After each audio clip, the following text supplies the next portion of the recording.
भुकेला हैवान. ए आई, मला खूप भूक लागलीये ग. लहानगी 8 वर्षीय लक्ष्मी आपल्या आईला म्हणजेच कमलाला म्हणाली. कमळा वय 40 वर्ष, एका श्रापित खेडेगावामध्ये राहणारी स्त्री. कमलाचं गाव श्रापित म्हणण्यामागचं कारण हे की संध्याकाळ होताच गावात भुकेली हैवान भटकायची. त्या हैवानांची भूक म्हणजे माणसाचं काळीज मांस असायचं. कमळाला एकुलती एक मुलगी लक्ष्मी होती. नवरा एके रात्री त्या भटक्या हैवानाचा नैवेद्य बनला होता. तेव्हापासून दोघीच त्या 10 बाय 10च्या खोलीत राहत होत्या. खोलीत एक दरवाजा, बाजूला काचेची खिडकी, बिन पेटलेली चूल, तिच्या बाजूला अंधारी मोरी आणि त्या मोरीतून येणारा क्लिष्ट घाण वास. कमळा लक्ष्मी रामचंदच्या भीतीपोटी 25 वर्षांनी मिळणारे 7 दिवस सुद्धा घरातच बसून राहायच्या आणि जे काही अन्न शिल्लक होतं सर्व तर संपून गेलं होतं. साधं पाणी सुद्धा उरलं नव्हतं तिथे पिण्यासाठी. खायला मिळत नसल्याने कमला, तिची पोर लक्ष्मी खंगत चालल्या होत्या. हातापायांचा ऐन जवानीत खुळखुळा झाला होता. डोक्यावरचे केस अस्तव्यस्तपणे पसरले होते. अंगावरची साडी जागोजागी फाटली होती. तर लक्ष्मीच्या अंगावर एक फ्रॉक होती, ती सुद्धा मळली होती. त्यातून घाण वास येत होता. त्या 10 बाय 10च्या खोलीत एक बत्ती जळत होती आणि त्या जळणाऱ्या बत्तीच्या तांबरट उजेडात ह्या दोघी भुकेल्या अवस्थेत बसल्या होत्या. आई, मला खूप भूक लागलीये ग. लक्ष्मी पुन्हा आपल्या आईकडे पाहत बोलली. त्या दोघींच्या समोर ती बत्ती जळत होती. एका बाजूला लक्ष्मी तर दुसऱ्या बाजूला पिवळ्या साडीतील कमळा बसलेली खाली भुईवर एकटक पाहत होती. कोणी म्हणेल वेडी आहे, आणि होतीच ती वेडी. नवरा वारल्यापासून एकटीच स्वतःशी बोलत असायची, खिदळायची तर कधी रडायची. लक्ष्मी आपल्या आईला असं विचित्र वागताना पाहून मात्र खूप घाबरायची. पण आईचं काळीज ते. पोरीच्या केसालाही कधी धक्का लावला नव्हता तिने. आई, भूक लागलीये, लक्ष्मी ह्यावेळेस हलकेच स्वरात म्हणाली. पण कमळाची हालचाल होत नव्हती. ती एकटक भुईकडेच पाहत होती की तेवढ्यात लक्ष्मीच्या कानांवर एक आवाज ऐकू आला. प्रेमळ, अगदी पातळसर असा, पाशवी हेतुधार आवाज. भूक लागली का तुला? मग दार उघड ना बाळ, माझ्याकडे भरपूर खाऊ आहे. तो प्रेमळ आवाज ऐकून लक्ष्मीने बंद दाराच्या दिशेने पाहिलं. तो प्रेमळ आवाज बाहेरून येत होता. कोणीतरी होतं ज्याने आपल्यासाठी खाऊ आणलेला आहे. लहानग्या लक्ष्मीच्या मनावर त्या आवाजातल्या खाऊ ह्या शब्दाने अगदी घट्ट पकड बसवली. भूक हा शब्दच असा आहे जो वेदनाही गिळून टाकतो. भूक हा शब्दच असा आहे जो लाज, लज्जा, शरम सर्व काही विसरून टाकतो. तर ह्या बिचाऱ्या लक्ष्मीची काय चूक? उठ बाळ, दरवाजा खोल, बघ मी तुला खाऊ आणलाय. तुला भूक लागलीये ना? बंद 6 फूट दाराबाहेरून पुन्हा तो प्रेमळ आवाज आला, जो ऐकून लक्ष्मीने आपल्या आईकडे पाहिलं. कमळा अद्याप भुईकडेच पाहत होती. ओठांवरून जीभ फिरवत लक्ष्मी जागेवरून उठली. कधी मागे आपल्या आईकडे तर कधी बंद दरवाजाकडे पाहत ती पुढे जात होती. तिच्या पायातले पैंजण छन छन करत धोक्याची चाहूल देत वाजत होते. तसं दाराबाहेर उभं ते अभद्र ध्यान खी खी करत हसत होतं. त्याचे ते काळसर मसेरीवाले दात सावज फसलं हे पाहून आसुरी आनंदित झालं होतं. कमळा एकटक खाली पाहत बसलेली. तिच्या डोळ्यांसमोर शेणाने सारवलेली भुई दिसत होती. पण डोक्यात विचारचक्र सुरू होते की तेवढ्यात नकळत त्या विचारचक्रात मानवी चेतातंतूंनी धोक्याचं अलर्ट दिलं. तिची शून्यातली नजर खाडकन झटका बसल्यासारखं वर आली आणि वर येताच तिला दाराची कडी उघडणारी लक्ष्मी दिसली. घात झाला होता. एवढी वर्ष ज्या घरात सुखरूपपणे दोघी मायलेकी राहत होत्या ते घर आज रिकामं होणार होतं. ते छप्पर आज पोरकं होणार होतं. लक्ष्मे, थांब पोरी. मुळाच्या देठापासून कमळाची हाक बाहेर पडली. परंतु भुकेच्या अधीन गेलेल्या लक्ष्मीच्या हातून अपशकून घडलं होतं. दाराची कडी खुलली होती. कर कर करत दार उघडलं. भल्या मोठ्या अजस्त्र सैतानाच्या मुखातल्या पोकळीसारखा अंधार दारापल्ल्याड दिसत होता. भेदरलेल्या अवस्थेत कमळा दाराच्या त्या अंधाऱ्या फटीत पाहत होती की तेवढ्यात एक पांढरसर हात त्या कालदर्शकातून बाहेर येऊ लागला. त्या हातापासून फक्त 10 इंचावर लक्ष्मी आपल्या आईकडे पाहत उभी होती. कमळाला कळून चुकलं होतं पुढे काय घडणार आहे. तिच्या मनात आपल्या लेकीसाठी मायेची ममता उफाळून वर आली. समोर असलेली पेटती बत्ती हातात घेऊन ती जागेवरून उठली. लक्ष्मीच्या खांद्याला धरून तिला दरवाजापासून दूर ढकललं. तशी लक्ष्मी दूर जाऊन खाली कोसळली. तेवढ्यात कमळाने हातातील बत्ती खाडकन कपाळावर फोडली. काच फुटताच रॉकेल आणि ज्वालाधारी वातीचा स्पर्श गळगळत कपाळावरून खाली आग पसरवत समद शरीर जिवंत चित्ता जणू जागेवर उभी पेट घेत आहे असं भासलं. ती 10 बाय 10ची खोली एका सेकंदासाठी उजळून निघाली. कमळाने खाडकन त्या अंधारात उडी घेतली. इकडे घरात भुईवर खाली पडलेल्या लक्ष्मीच्या कानावर आपल्या आईचा रॉकेलने पेट घेतलेला जळणारा देह, तिचा मोठमोठ्याने ओरडणारा आवाज आणि तिच्या अवतीभोवती एका पिसाळलेल्या हावरटलेल्या श्वापदासारखा आजूबाजूला फिरणारा तो भुकेला हैवान दिसला, जो की तिचं मांस खाण्यासाठी उतावळा झाला होता. लक्ष्मीने पटकन उठून दार लावून घेतलं. दाराला पाठ टेकवत गुडघ्यान डोकं खुपसून ती हमसाहुमशी रडू लागली. बाहेर कमळाचं अर्ध जळालेलं प्रेत खाली जमिनीवर पडलं होतं आणि तिचं मांस तो भुकेला हैवान मोठ्या चवीने खात होता. ए पोरी, पाहिजे का? भूक लागली ना तुला? ये माझ्या आईला खा. हे दुसरी कथा. वेडा म्हातारा. एक अशक्त म्हातारा दिसत होता. डोक्यावर मधोमध पांढरट पातळसर 10-12 केसांशिवाय काहीही दिसत नव्हतं. चेहराही वय झाल्याप्रमाणे सुरकुतलेला. डोळ्यातली नजर अशक्त, बुबळ आत गेलेली. डोळ्यांभोवती काळसर वर्तुळ उमटली होती. गालांवर पांढरट दाढी उगवली होती. काटकुळ्या शारीरिक यष्टीवर एक निळसर नाईट सूट घातलेला होता.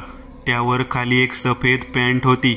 आपल्या घरातल्या किचनमध्ये मेणबत्तीच्या उजेडात एका हातात धारदार टोकधारी मोठा सुरा घेऊन पुढे असलेल्या पांढरट भिंतीकडे तो टक लावून शून्य नजरेने पाहत होता. त्याचे ते खोल गेलेले लहानसर काळे डोळे अशक्त वाटत होते. शरीरही काटकुळं होतं. चेहराही प्रेतासारखा पांढरा फट दिसत होता. आजूबाजूला घरात विलक्षण शांतता पसरली होती. म्हाताऱ्याच्या मागे किचन पुढे अंधार हॉल दिसत होता. टीपॉय, सोफा, टेबल, लाकडी खुर्च्या, साक्षात भगवंत येशूची मूर्ती सुद्धा अंधाराने गिळलेली दिसत होती. बाहेरून अंधारातून रातकिड्यांचा आवाज आत येत होता. एका पुतळ्यासारखा पांढरट चेहऱ्याचा तो म्हातारा हातात सुरा घेऊन स्तब्ध उभा होता. शारीरिक तत्वांची, चेतातंतूंची, काडीचीही हालचाल होत नव्हती.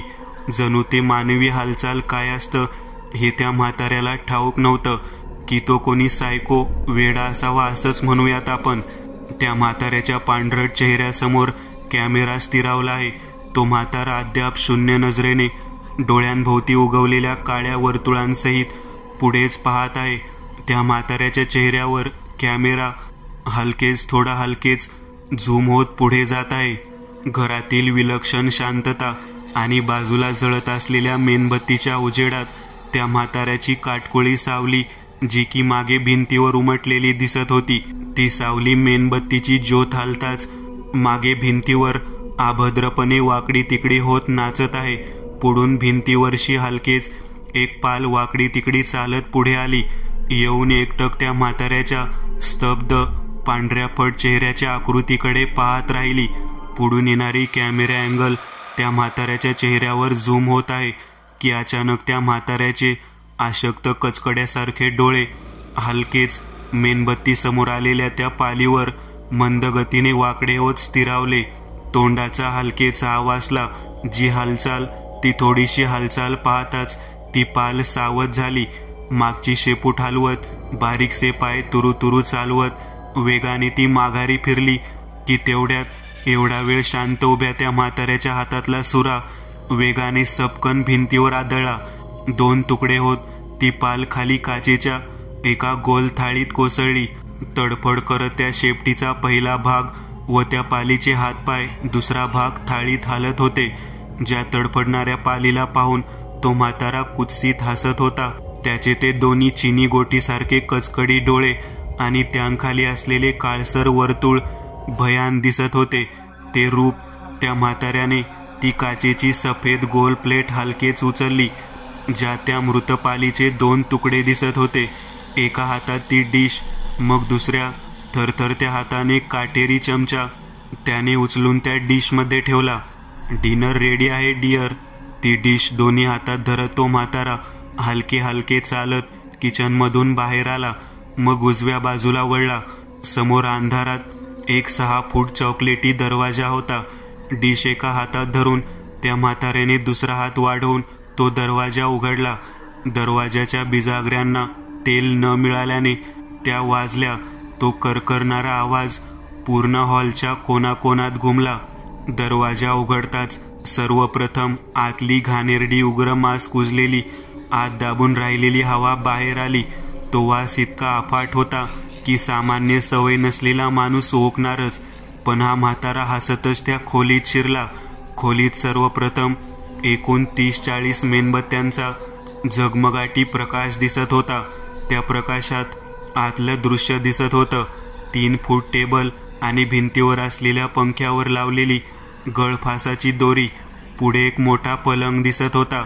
पलंगाच्या मागे भिंतीवर एक फ्रेम लावलेली होती, ज्यात हा म्हातारा आणि दुसरी एक म्हातारी उभी होती. नक्कीच त्याची बायको असावी. पलंगा बाजूलाच एक झुलणारी खुर्ची दिसत होती, लाकडी झुलणारी खुर्ची, आणि त्यावर कोणीतरी पांढऱ्या केसांचं झुलत बसलं होतं, कारण ती खुर्ची मंद गतीने पुढे मागे हालत होती. तिचा तो कुई कुई आवाज त्या खोलीतल्या भिंतीवर आदळत होता, छातीत चरचर करत होता. मेणबत्त्यांच्या उजेडात अगदी ब्लॅक अँड व्हाईट दृश्य दिसत होतं. डार्लिंग, हॅपी बर्थडे, तो म्हातारा खोल गेलेल्या आवाजात म्हणाला. हलकेच त्या खुर्चीच्या दिशेने जाऊ लागला. तसा तो वास अगदी वेगाने येऊ लागला, पण त्या म्हाताऱ्याला त्याचा काहीच फरक पडत नव्हता. जणू त्याला सवय झाली होती. 7-8 पावलं चालून तो म्हातारा खुर्चीजवळ आला. हातातली डिश ती पाल समोर धरून म्हणाला, dear, you are special dish. तो म्हातारा त्या खुर्चीत एक काळी मॅक्सी चढवलेल्या सांगाड्याच्या पांढरट कवटीकडे पाहून म्हणाला. त्या कवटीचे मोठमोठाल्या रिकाम्या खोबण्या, विचकलेला तो जबडा, आणि त्या उघड्या जबड्यात कोंबल्या होत्या शेकडो मृत पाली, ज्या पालींवर लहानसर आळ्या वळवळत होत्या. नेहमीप्रमाणे त्या म्हाताऱ्याप्रमाणे काटेरी चमच्याने ती पाल पुन्हा त्या सांगाड्याच्या जबड्यात ठेवली. मग काही वेळाने त्या सांगाड्याशी गप्पा मारून तो सांगाडा हलकेच दोन्ही हाताने उचलला, हलकेच पलंगावर झोपवला. खाली असलेली पांढरट चादर हलकेच त्या सांगाड्याच्या कमरेपर्यंत सरकवली. Good night dear. त्या म्हाताऱ्याने त्या सांगाड्याच्या पांढरट केसांवरून प्रेमाने हात फिरवला. मग जिथे तो टेबल होता तिथे चालत आला. हलकेच टेबलावर चढला. समोरच पलंगावर ठेवलेला तो सांगाडा त्या म्हाताऱ्याच्या कृतीकडे दात विचकत पाहत होता, जणू त्याला मजा येत असावी. आजूबाजूचा मेणबत्त्यांचा प्रकाश त्या म्हाताऱ्याच्या सुरकुतलेल्या चेहऱ्यावर पडला होता. रातकिड्यांचा आवाज मृत्यूगीत गात होतं. म्हातारा मरणारा जो होता, कुछ मीठा तो बनता है ना. गळ्याभोवती गोल फास अडकवून त्या म्हाताऱ्याने पलंगावर झोपलेल्या आपल्या बायकोच्या मृत सांगाड्याकडे पाहिलं. तरुणपणी घालवलेले बायकासोबतचे क्षण, मग ती गेल्यानंतरचं ते दुःख, एक छोटीशी चित्रफीत झळकली डोळ्यांसमोर. मग हलकेच एका टाचेने टेबलाला त्या म्हाताऱ्याने धक्का दिला. तसा तो टेबल एका बाजूला झुकला जात खाली कोसळला. दोन्ही पाय टेबलावरशी बाजूला झाले. 1 मिनिट सुद्धा लागला नाही प्राण जायला. फक्त 30 सेकंद बस. सर्वप्रथम खालचे 2 पाय हलले, मग डोळे सताड खोबण्यातून बाहेर आले. जीभ जबड्यातून हलकेच डोकावून पाहू लागली. बस, खेळ संपला होता.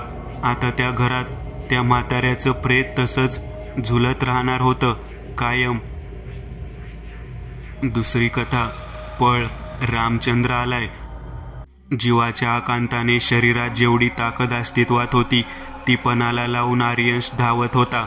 पायात घातलेल्या बुटांचा, हायवेवर वेगाने पडणाऱ्या पावलांचा, पावसाच्या टपोऱ्या थेंबाप्रमाणे आवाज होत होता. डोक्यावरचे लांब सडक केस घामाने भिजले होते. अंगावर असलेले कपडे, टी शर्ट, जीन्सही त्याच घामाने ओली झाली होती. मनात फक्त एकच विचार सुरू होता, सुटका आणि फक्त सुटका बस. आत्म्याला वाचवण्यासाठी सदैव जागरूकता निर्माण करून आर्यंश बेभान होऊन दौडत होता की तेवढ्यात एक अभद्र हॉर्नचा आवाज उभ्या आसमंतात दणाणून आला. रेगिस्तानातल्या एका सुकलेल्या झाडाच्या फांदीवर एक सरडा बसला होता. त्याला आपल्या समोरून 40 मीटर अंतरावर एक वळण घेतलेला हायवे दिसत होता आणि त्या वळणावरून एक आकृती पुढे धावत होती.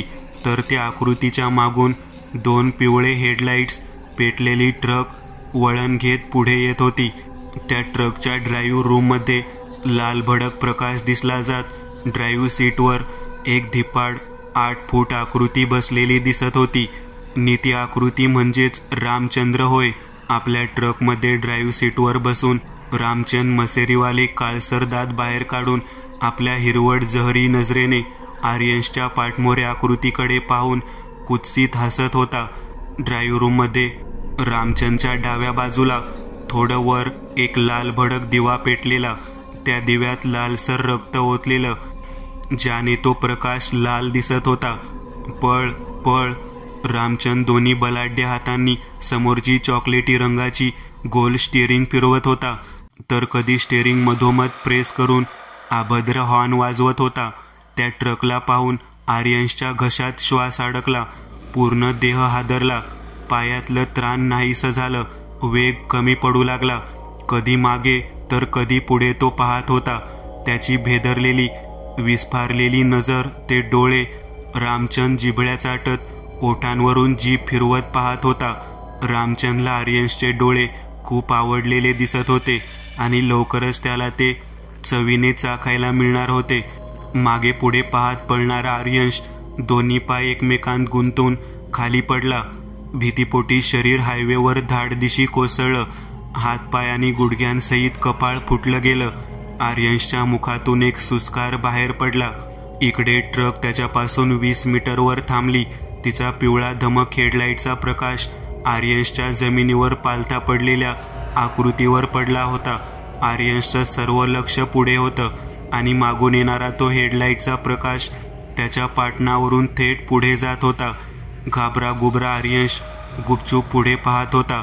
इंजिनच्या घरघरण्याचा आवाज कानांवर पडला जात मनात भीती वाढवत होता.